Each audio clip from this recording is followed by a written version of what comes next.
that discouraging, and did you believe in the film all along? I'll just say, yes, it was discouraging, but we always went back to the film. And when we had a bad day, we'd pop in the movie. And we were reminded that we're all really proud of this film.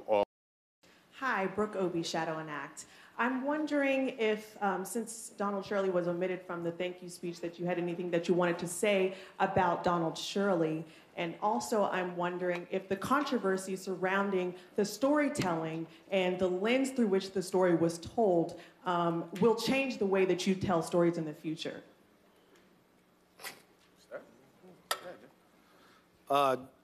You get nervous up there. Don Shirley, obviously, we all thanked Mahershala, gave him a great thank you.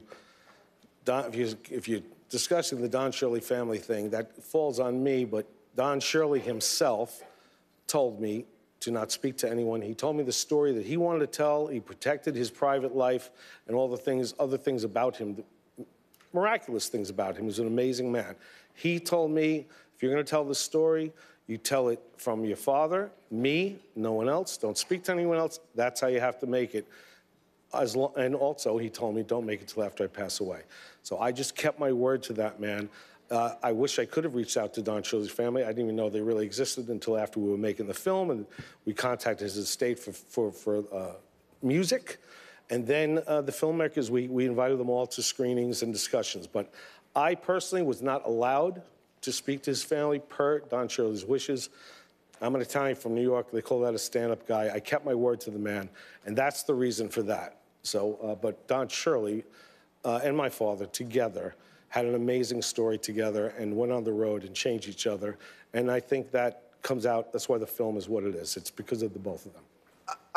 Yeah, of course we were nominated, so we thought we could win, but we didn't expect it, honestly. I mean, I never really, honestly, I kind of block it out.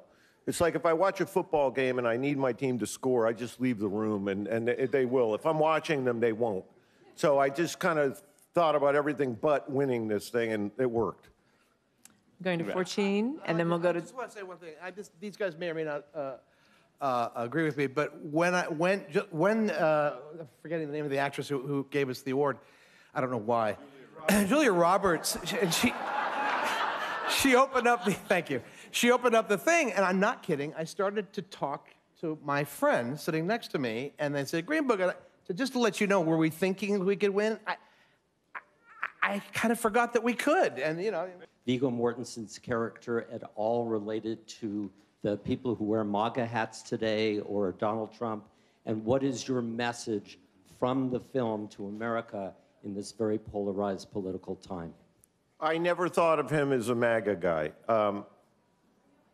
It's a different era, and it's a, you know, whether he would have been one of those guys, I don't know. But he was a guy who was flawed in the beginning and learned by being in a car with a man who was completely different from him, but they were in the car for a couple months, and they got to know each other, and they realized they had a lot more in common than they thought they did starting out this journey.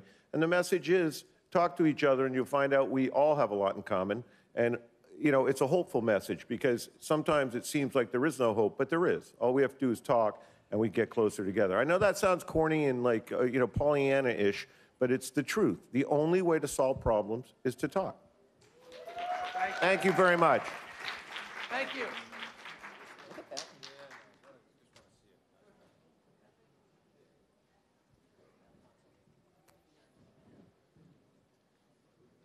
Hello, guys. Hello. Well, the journey has been, as every movie, it's been a very long one. Truth of the matter is that if anything that I have ever done, this is the one that I expected the least.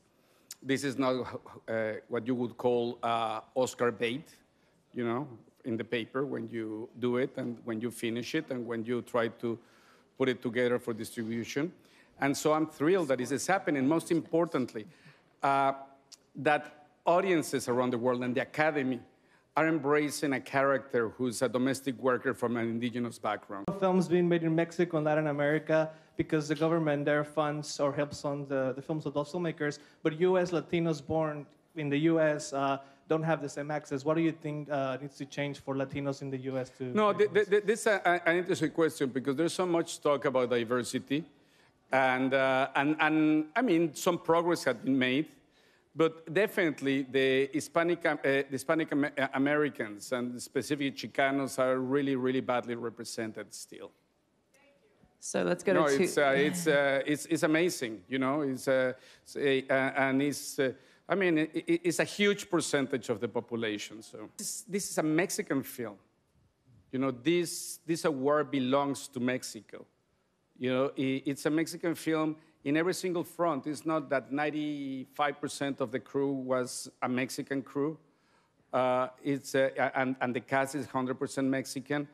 But the thematic, the country, the landscape, everything is Mexico. This film doesn't exist if it's not from Mexico. I put it bluntly, I could not be here if it was not because of Mexico. Thank you very much. We're going. Yeah. Muchísimas gracias. Thank you so much, all of you. And thank you for all this long journey. You've been amazingly respectful and supportive. Thank you so much. Thank you. I'm going to start with 131 and then go to 43. Considering that this country is run by not only a racist president, but also someone who embraces white supremacist organizations, how much do you think this film is going to help to fight that horror that this man is bringing into the world? Sorry, I'm getting emotional because I think it's horrible, unacceptable. I don't think that we were trying to make a political statement necessarily. I think that a lot of Guy's work and the work that I'm interested in, you know, Guy is the grandchild of 4 Holocaust survivors. He grew up with stories about the Holocaust. I'm Jewish as well. And I think that we just deeply want to explore. In the short, we explored what you teach your children is going to perpetuate the next generation. We have a 5-month-old, so we see she's a sponge. And everything we do, she inherits. So the film starts out with a father shaving the boy's head because he's literally carving him in his own image. Thank you so much.